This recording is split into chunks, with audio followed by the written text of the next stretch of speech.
দীর্ঘ 15 বছরের অপেক্ষার অবসান ঘটিয়ে ক্যারিবিয়ানদের মাটিতে টেস্ট জিতল বাংলাদেশ। 2 ম্যাচ টেস্ট সিরিজের প্রথম ম্যাচ হারলেও শেষ ম্যাচে স্বাগতিক ওয়েস্ট ইন্ডিজকে 101 রানে হারিয়েছে সফরকারী বাংলাদেশ। ফলে সমতায় রেখে সিরিজ শেষ করল টাইগাররা।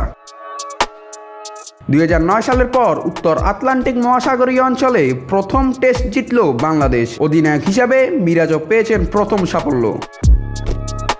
ক্যারিবিয়ান ও টাইগারদের মধ্যকার দ্বিতীয় টেস্টের প্রথম ইনিংসে সফরকারী বাংলাদেশ অল আউট হয়ে তুলে নিয়েছিল 164 রান। এই রানের জবাব দিতে নেমে টাইগার স্পিড গান নাহিদ রানা ঝড়ের মুখে পড়ে ব্যাটিং লাইন আপের মেরুদণ্ড ভেঙে যায় ক্যারিবিয়ানদের। নাহিদ রানা ক্যারিয়ারের প্রথম 5 তুলে নিলে ওয়েস্ট ইন্ডিজের দৌড় শেষ হয় 146 রানে, আর টাইগাররা পেয়ে যান 18 রানের লিড।